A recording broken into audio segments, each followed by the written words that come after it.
This is part 2 of Marie Antoinette's story, so if you missed part 1, go watch it now to catch up because things are about to get insane. In the last episode, we left Marie living it up in Versailles while the people of France were starving and suffering. But now, a scandal involving a diamond necklace, a thief, a forged letter, and the Queen's signature are about to ruin her life. How exactly did one glittering diamond necklace make Marie Antoinette the most hated woman in France? Stick around, let's find out. The year was 1785. By this time, Marie Antoinette was already drowning in public hatred. The French people saw her as a spoiled, frivolous queen who was more interested in extravagant parties than the suffering of her own people. But nothing would quite cement her reputation as the villain of France like the affair of the diamond necklace. What happened? Well, let me set the scene. A jeweler named Charles Bormer had spent years crafting a diamond necklace that was so extravagant it could fund an entire army. We're talking about 647 diamonds, weighing over 2,800 carats. Can you imagine? That was a fortune. The necklace was actually intended for Madame du Barry, the mistress of Louis XV. But unfortunately, Louis XV ended up dying, and the jeweler, Charles Bormer, was left with a glittering disaster. I mean, who was gonna pay for the necklace? Enter stage right, this woman called Jeanne de la Motte, a con artist with the charm of a queen and the morals of a snake. Jeanne was a descendant of the Valois family, a disgraced noble family. Now Jeanne, being desperate and bitter, concocted a plan that would not only ruin Marie Antoinette's reputation, but put her life in danger. So this was the plan. Jeanne convinced Cardinal Rohan, a powerful but gullible man who was desperate to regain favor with the queen. And you might be wondering, why did he need to regain the queen's favor? What did he do? What happened? Well, let me tell you. Apparently, even before Marie Antoinette arrived to France, Cardinal Rohan was actually an ambassador for Austria, and he was caught saying some pretty rude and disrespectful things about Marie Antoinette's mother, Maria Theresa. You don't play about people's moms. Not only that, but Rohan was actually known for being a playboy and a social climber. Ugh. And if that wasn't enough, Rohan would associate himself with people who did not like Marie Antoinette. So she cut him off. Good for her. That man was toxic. Ugh. Anyways, back to Jeanne and her evil plan.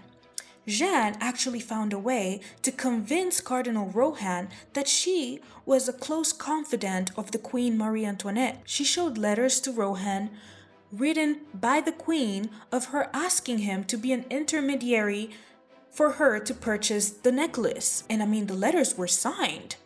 Forged, but they were signed. And remember, Rohan was desperate to be in the queen's good graces. So he believed them and he did what the letters asked. Rohan, eager to impress and be on the queen's good graces, agreed to pay for the necklace for the queen. So everything went according to plan. So Cardinal Rohan went to Charles' store, gave him the money for the necklace. Charles was like, okay, gave him the necklace, and the cardinal took the necklace and gave it to Jeanne, expecting her to give the necklace to the queen, as planned, right?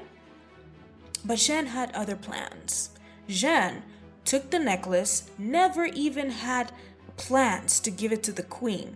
She took the necklace, she dismembered the necklace and sold the diamonds in separate pieces and made a fortune. And she ran away.